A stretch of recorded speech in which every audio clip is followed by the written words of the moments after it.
Hi, I'm Miss Turner, and today I'll be teaching you how to make scrambled eggs. Included in this lesson, there's a few objectives that we're going to cover. The first is the basic anatomy of an egg. The second is proper cooking time and temperature. And the third is basic cookware. So, as far as an egg goes, it actually has a very complex anatomy. There's a lot of parts to it, but you're lucky. We're only going to cover 3 today. So the first is the eggshell. The eggshell is the outermost part. It's the hard protective layer that we actually have to crack to get to the parts that we eat. The second is the egg white or the albumin. So this is the more translucent part of the egg. And the third is the egg yolk. So that's that yellow part in the middle that's actually very nutrient packed. So next, cookware. So the first piece of cookware that's super essential is your skillet. So the skillet is what we're actually going to use as our medium for cooking the egg in. The second is your spatula. Now there's 2 types of spatulas you could use. One is a Turner spatula, which is what you see people typically use to flip hamburgers on a grill. And the second is a cake spatula, which is a lot more flexible. It's typically made out of a more rubber material. And I actually prefer to use a cake spatula just because it really allows you to mix the eggs well. The third is a bowl, which simply is just what we're going to crack the eggs in. And then the last would be either a fork or a whisk, which really allows us to aerate those eggs and scramble them.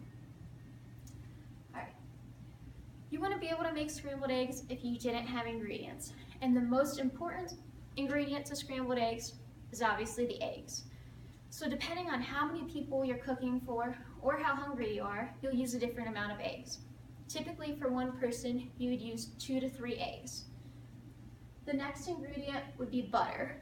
So you really don't have to use a lot of butter, only about a half a tablespoon to 1 tablespoon. Did you have a question? Yes. If we even have a non-stick pan, do we still have to use butter? That's a great question.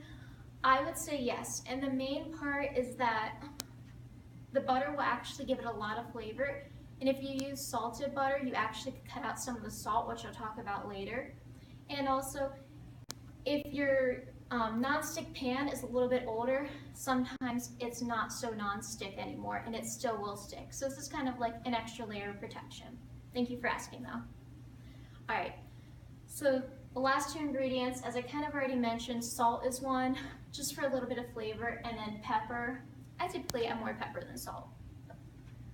Alright, so now that we've gone through everything else, we're actually going to get into how do you make those scrambled eggs.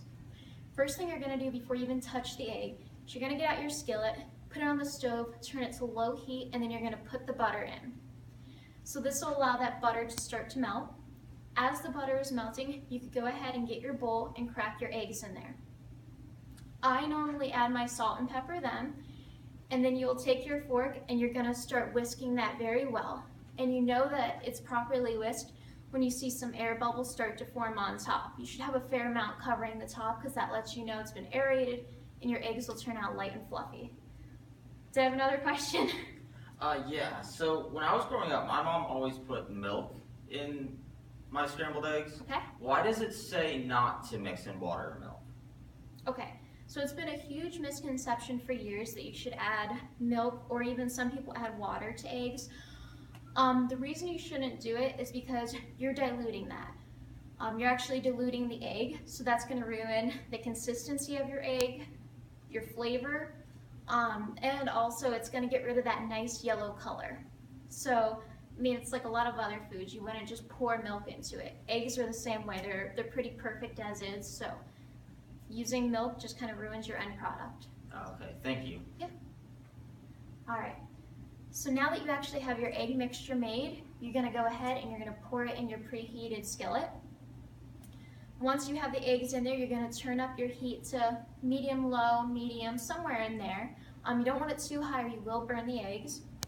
You could then take your spatula and start turning them. You always want to keep the eggs moving because if they sit too long, they will burn. How do you know when your eggs are done?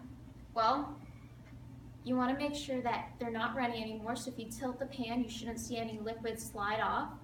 You also want to make sure that they're not glossy and that they don't have any more areas of kind of white sliminess to where that white albumin layer hasn't completely solidified. So once you think that they're done, they look pretty fluffy, they don't look too wet anymore, you could go ahead and take them off your pan and put them onto a plate. Another thing to keep in mind is that they will continue to cook a little bit on the plate because you have already heated them and those enzymes are still denaturing within. So, all right. For our next class period, I'd like you to do a little assignment. So you're gonna pretend that you're a parent and that your kid has come up to you and they say, Mom, Dad, I wanna make my favorite food. I wanna learn how to cook it. And that just so happens to be eggs.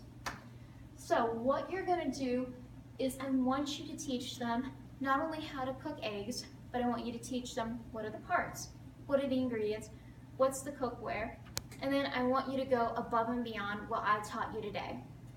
So I've provided you with the basics. I want you to give me even more specifics.